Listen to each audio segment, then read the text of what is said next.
It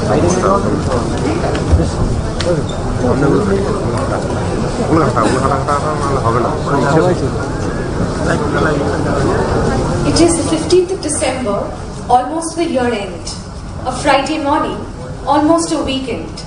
And though the weather outside is cool and pleasant, we have gathered here for a heated discussion, debate and exchange of ideas and opinions, especially after the pandemonium-creating G.D. Birla case. Today, we have gathered here for a workshop on Juvenile Justice Act 2015 from paper to ploy, which is organized by the Kolkata Police Law Institute under the aegis of Kolkata Police, much upholding its motto, "We care, we dare." We have with us today as the chief guest Dr. Shashi Panja, Honorable Minister of Women and Child Development and Social Welfare, Government of West Bengal. Our guest of honor, Professor Dr. P. Ishwara Bhatt, Vice Chancellor of the West Bengal National University of Juridical Sciences, Kolkata. Our special guest, Honorable Justice Ranjit Kumar Bagh, and Chairman of KPLI, Kolkata Police Law Institute, Learned Commissioner of Police, Shri Rajiv Kumar IPS. May we please have a big round of applause for these esteemed dignitaries on stage. For the said purpose, we have these eminent personalities of the city here with us on stage, and it is indeed our proud privilege to felicitate them to mark the beginning of the inaugural session of the workshop today.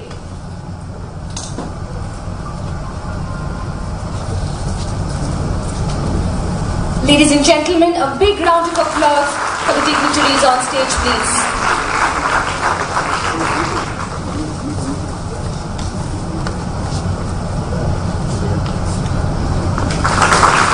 We are extremely grateful to have all of you with us today, indeed, and in spite of your busy schedule and prior commitments.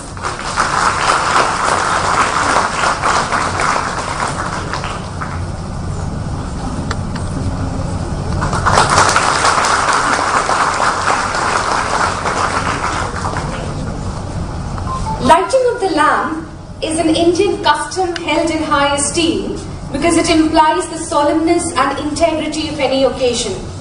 Hence, I would like to invite all the distinguished guests on the stage to light the lamp and initiate the opening of the workshop in the Kolkata Police Auditorium on Juvenile Justice Act 2015 from paper to ploy.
My heart leaps when I behold a rainbow in the sky.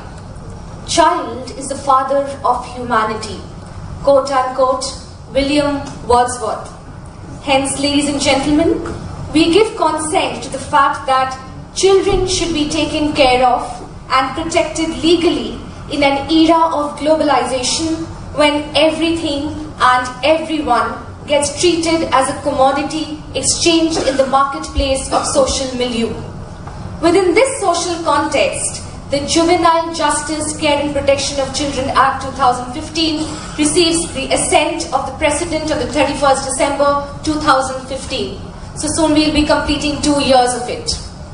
It is an act to consolidate and amend the law relating to children alleged and found to be in conflict with law and children in need of care and protection by catering to their basic needs through proper care, protection, development, treatment, social integration, by adopting a child-friendly approach in the adjudication and disposal of matters in the best interest of children and for their restoration and rehabilitation through processes provided and institutions and bodies established. With this briefing, may I please vacate the podium for our Chief Guest and Honorable Minister of Women and Child Development and Social Welfare, West Bengal, Dr. Shoshi Panja, to share a few words on her experiences of working with the juvenile justice system.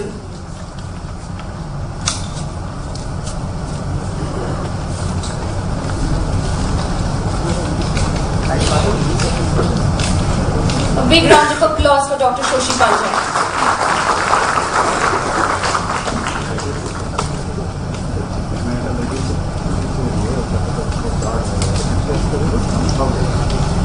Good morning, everybody, and what a wonderful initiative, what a wonderful program organized by the Kolkata Police Law Institute, and on such a relevant topic.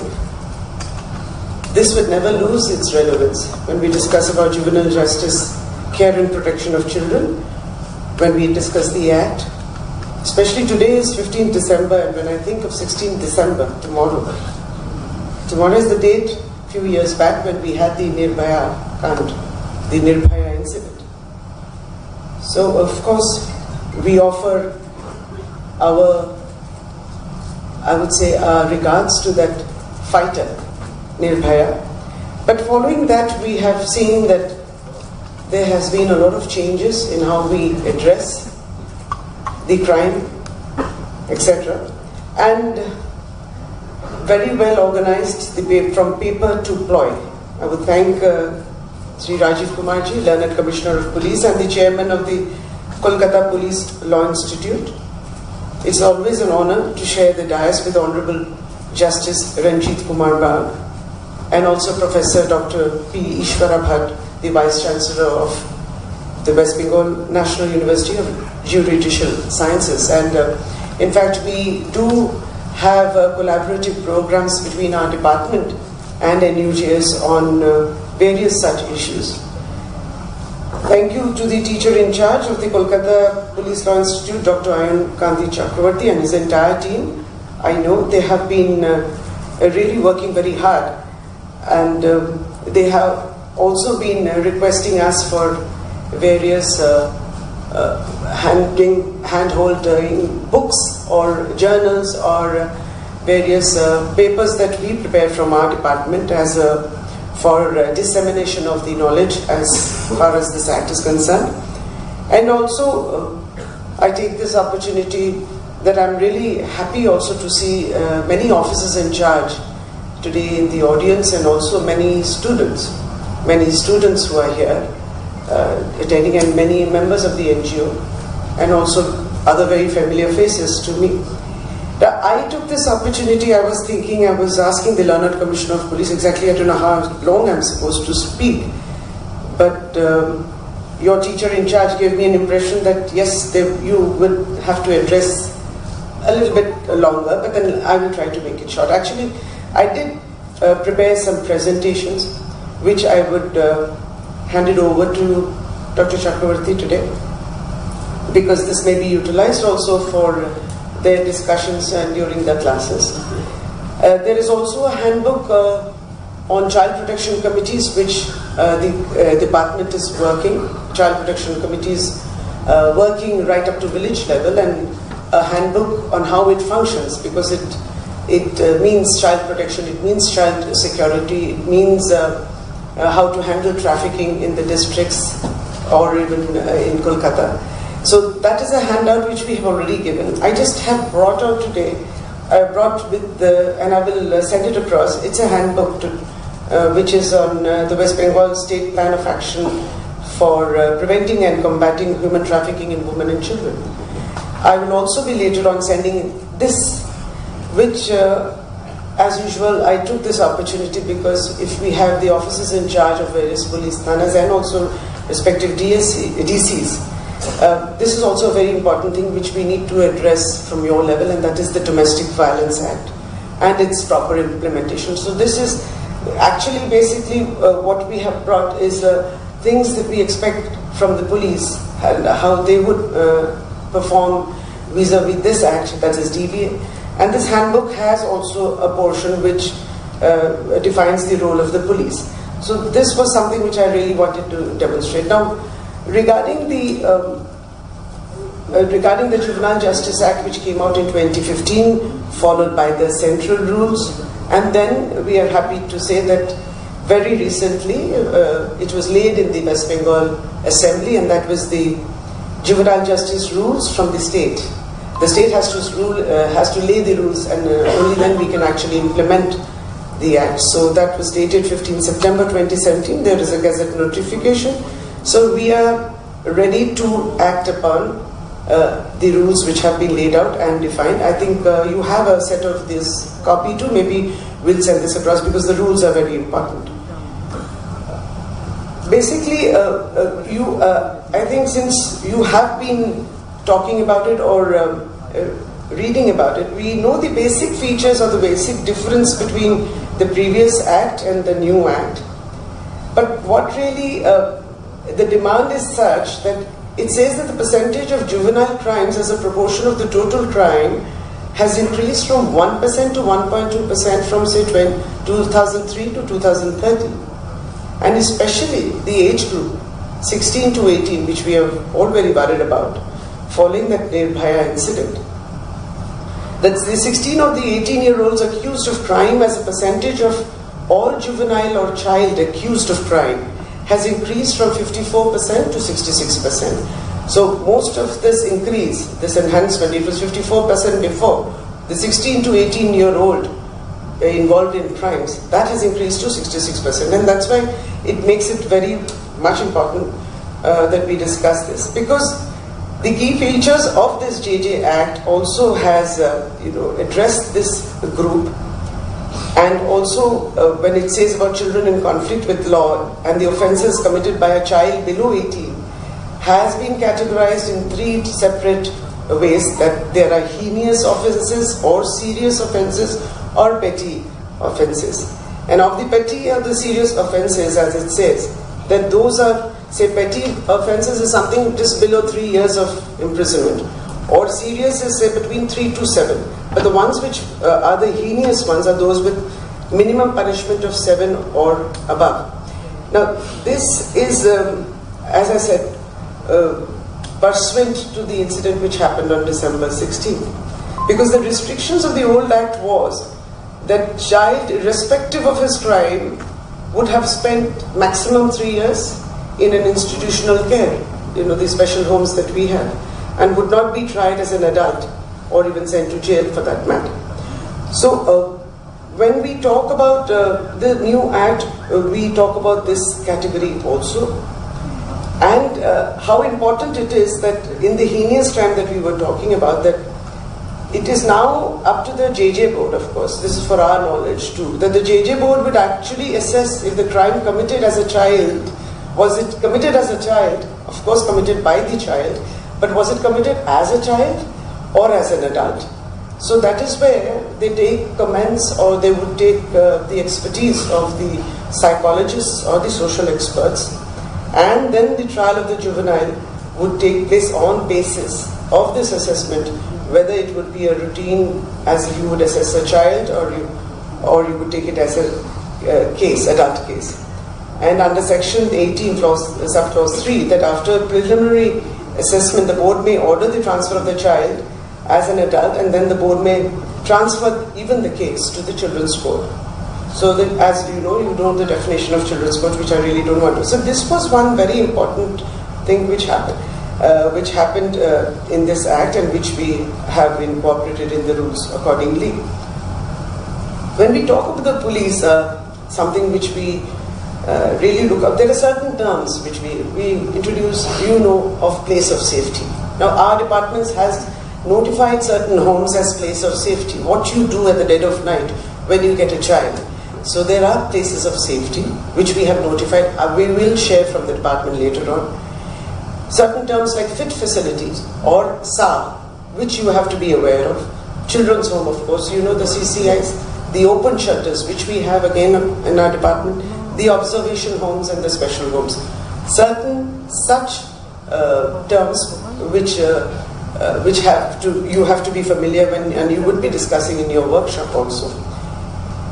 What we are concerned, and basically all said and done, being a member of the Legislative Assembly and a representative of a constituency, and you have day-to-day problems of people approaching you, mothers, parents approaching regarding their children, and lots of a variety of cases.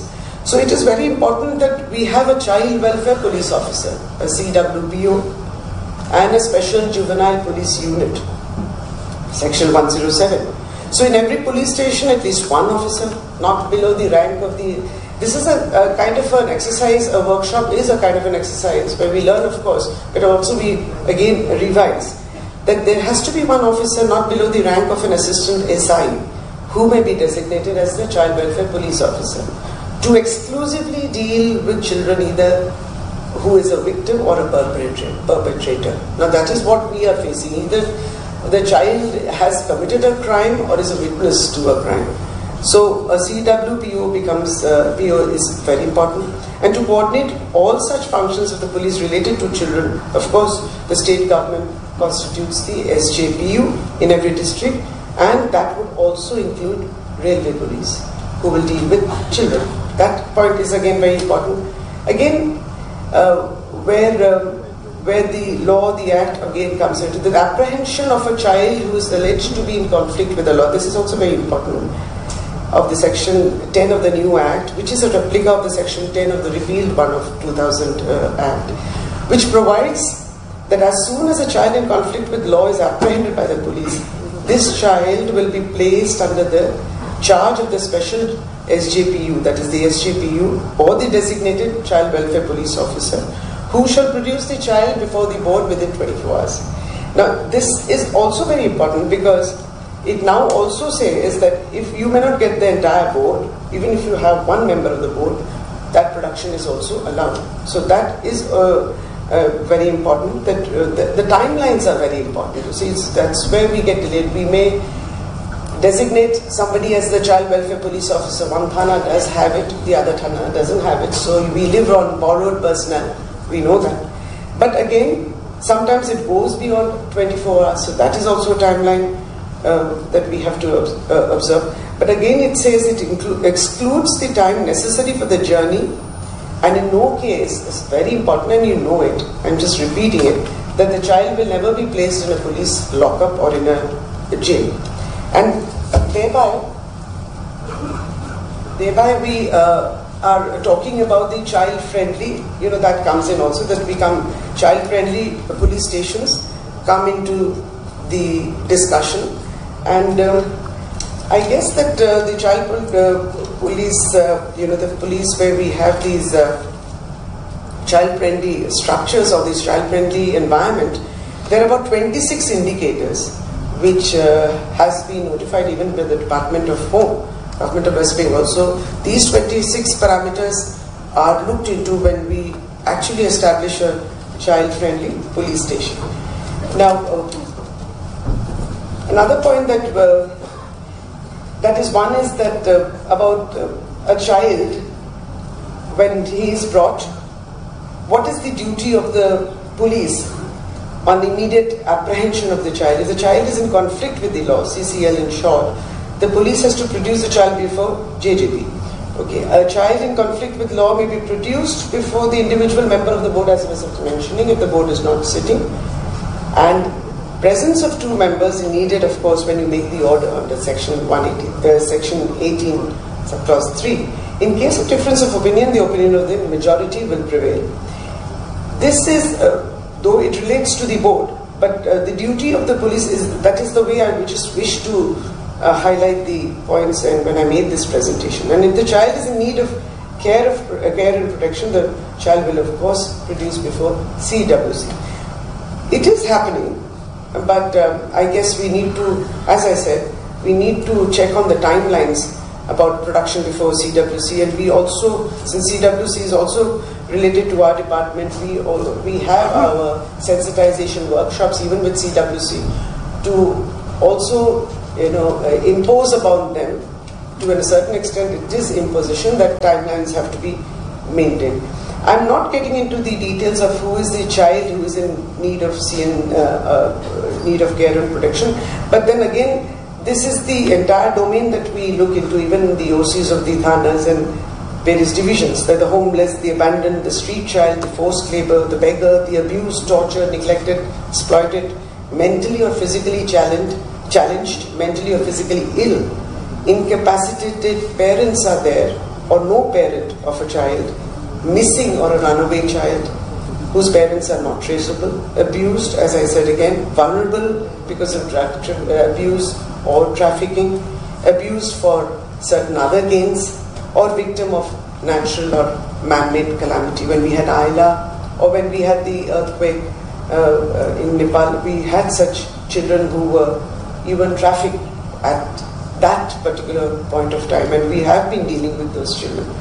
So who can produce CNCP children before the committee? So as we said, that again, since I was trying to define the role of a police officer, so police officer is one of them, or of course the Special Juvenile Police Unit, who would produce the CNCP child before the Child Welfare Committee. There are others also, there are other stakeholders too.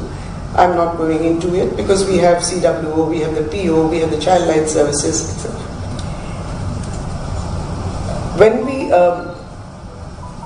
this is something which I'm running through, but there is something which the other day we have a state advisory committee on trafficking, and the state advisory committee has various stakeholders on board. It includes human rights, includes the Department of Home, it includes health and family welfare and education, and everybody, and of course we are the nodal department. In that, a very important discussion came in which it is mentioned that we understand that the DCRB sits with the DCPU, or rather we were encouraging that at the district level to handle trafficking, DCRB, DCPU, the District Child Protection Unit, the SGPU and the Child Line should sit for a monthly or a bi-monthly, I believe the DCRB sits, and they have to have a combined meeting because to maintain that liaison. This is where, due to lack of coordination, sometimes we do not get the data, or sometimes we do not get a platform to place our data. So this is something that we are working on, and which I need to I need to pass on this information to you.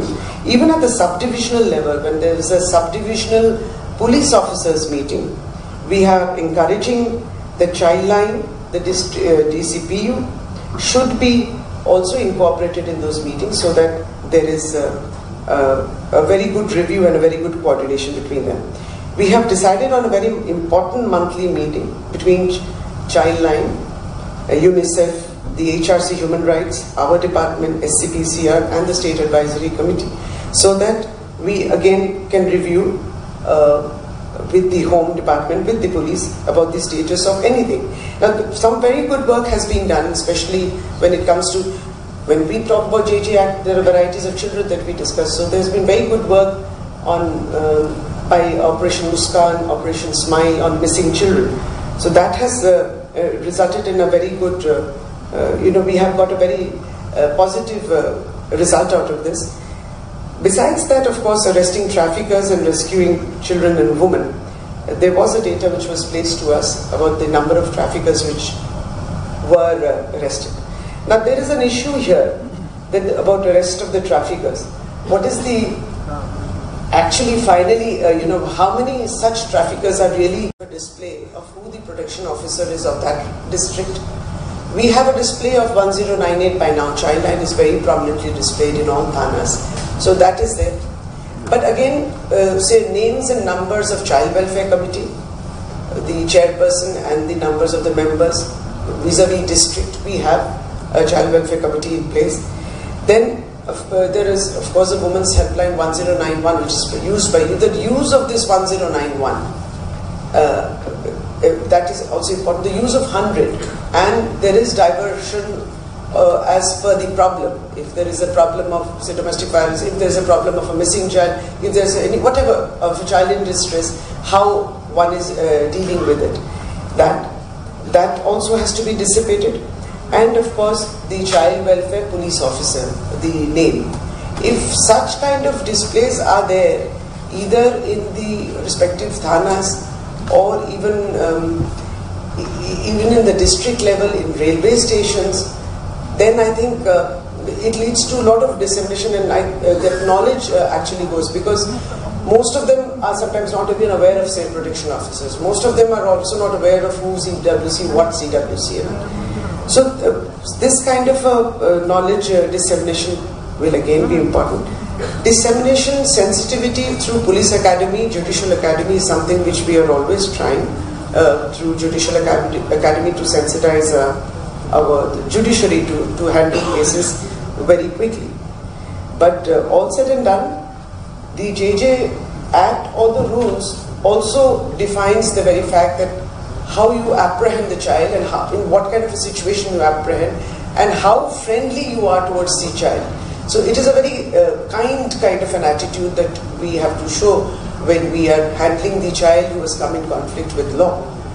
This again is very important. This is in brief I really wish to cover, and of course I will leave behind the books and the journals for your perusal. I also will leave behind details of the TVA, and where this yellow page is a 2-pager, which back and front actually deals with what the police does. And actually, the maintenance orders, the protection orders, the custody orders. That nothing in this article shall prevent the state from making special provision for women and children.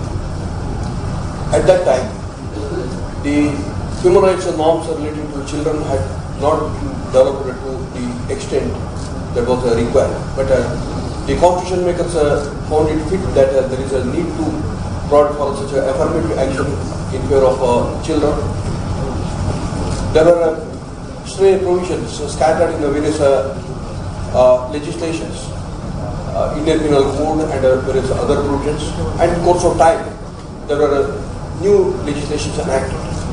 Under the constitution itself, against the practice of child labor, the state was entrusted with the responsibility of making law, and employment of children in any kind of hazardous labor was regarded as an offence, and that ought not to be practiced. It is constitutionally prohibited. Then abandonment of children or women, or putting any children into any vulnerable situation was something prohibited, or it was regarded as something inimical to the interests of children under directive of state policy. Because these policies were there, and these policies were becoming strong in course of time with the judicial recognition. For example, in Lakshmikant Pandey case relating to absence of norms relating to protection of children against international adoption, the court laid down certain norms, and subsequently those norms became binding principles, and we come across absorption of those principles under the Juvenile Justice Care and Protection of Children Act 2015. This 2015 legislation is a kind of a comprehensive code, because relating to protection of children in conflict with the law, or children who are in need of care and protection, and children who are going to be adopted, and children who are likely to be put into any vulnerable situation because of the offences. We come across very elaborate provisions. this legislation, unlike the earlier efforts, is a more comprehensive. Of course, Juvenile Justice Act of 2000 had its own measures, but those measures were not adequate because relating to adoption or relating to registration of various organizations which are to help the children. There are no adequate provisions. Then comprehensive provisions are relating to offences against children and protection of children against those offences. Provisions were not there. Thus, there was a need for a comprehensive legislation, and legislation of 2015 is to be considered as a breakthrough in this regard because it tries to provide a full-fledged measure to combat various types of exploitations and various types of difficulties to which the students, the children are likely to be put into, and the need for making this legislation a success is something a responsibility on the part of various organizations involved in implementation of this legislation. There is the legislature, executive, judiciary. Not only that, various homes, there is child care homes or various other residential facilities in which children are to be housed. They have the responsibility. Then there is the need to integrate this legislation with other legislations. For example, the legislation which prohibits child labor or which regulates child labor is to be integrated to this legislation. And other legislations like right to education should also be considered as something connected with this legislation. We cannot take this legislation in isolation. There is a need to link this legislation, overarch the values underlying this legislation with other legislations and other human rights values. Because when a Child Right Convention was enacted in 1992, they consider that all the rights of children are to be taken care of in a comprehensive manner and in an integrated manner. There is a need to protect the children in a comprehensive manner. Of course, when children are subjected to, say, human trafficking, or they are forced to begging, or when they are abandoned, or when they are becoming street children, or when parents are not taking the responsibility and they become destitute children, orphan children, or when there is a need for their protection. It is essential that law should come to their rescue. Law should be quite comprehensive. The procedure laid down under the law should be comprehensive. It should be child friendly. The best interest of the child shall be the measure with which the whole legal system has to consider and has to come to the rescue of the children. One important principle that is developed in a whole of family law or constitutional law or various other laws related to custody of children is that the best interest of the child shall be the paramount consideration with which the legal system has to think, and legal system has to come to the rescue of the children. In section 3 of this legislation, we come across the paramount principles that are to be applied, general principles to be followed in the administration of the Act. As many as 16 principles are laid down, and these 16 principles highlight the central approach that ought to be adopted by the legal system towards the children. Principle of presumption of innocence. A child shall be presumed to be an innocent of any malified act. Of course, children are basically innocent people, and there shall be legal presumption in favor of their innocence. Then all human beings shall be treated with equal dignity and rights. Children should be given that kind of favored treatment. Principle of participation. Every child shall have right to be heard and a right to participate in all processes and decisions affecting his interests. See, in the course of decision making relating to the child, there ought to be participation of the child. Otherwise, the decision makers will not be able to know the interests of the child's special needs, or child's own views, how decisions relating to the child shall be taken. Then a principle of best interest. All decisions regarding the child shall be based on the primary considerations that they are in the best interest of the child. In fact, common law system had developed that notion that best interest of the child shall be the consideration, or it shall be the principle or criterion in accordance with which decision shall be taken. The principle of family responsibility.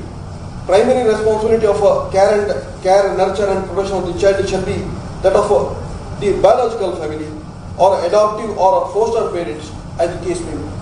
That's the natural parents, or the adoptive parents, or foster parents have that responsibility, and it is in the context of that kind of conducive atmosphere of family circumstance that the child's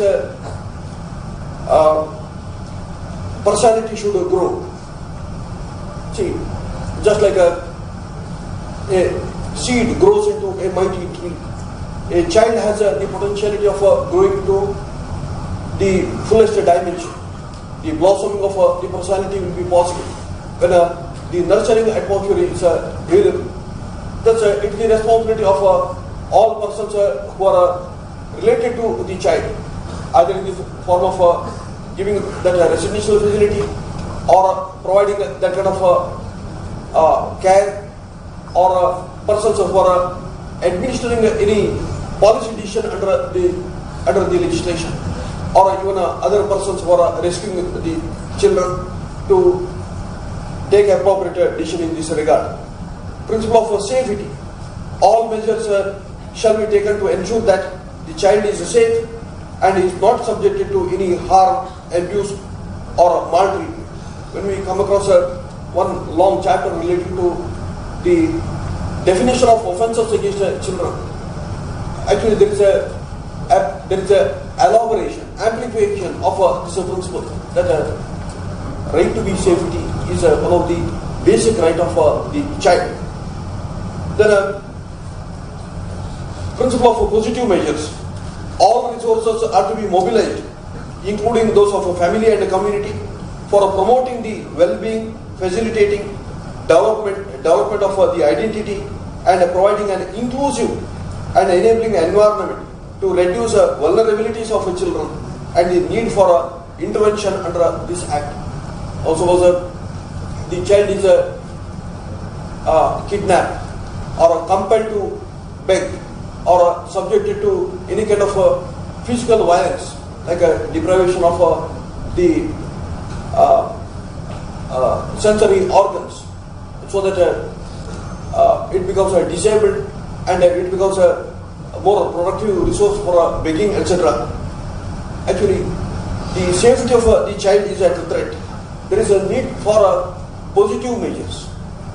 Timely rescuing of the child and giving protection to the child becomes very much essential. Principle of non-stigmatizing semantics. Adversarial or accusatory words are not to be used in the process pertaining to a child. See, the ordinary legal system which believes in a accusatorial method of decision making may not be considered as suitable. That legal procedure which is more suitable to the interest of the child shall be employed, and paramount consideration is that the child shall be given adequate protection. The principle of non-waiver of rights. There is no such thing as a waiver of a human right, waiver of a fundamental right, especially insofar as the child is concerned.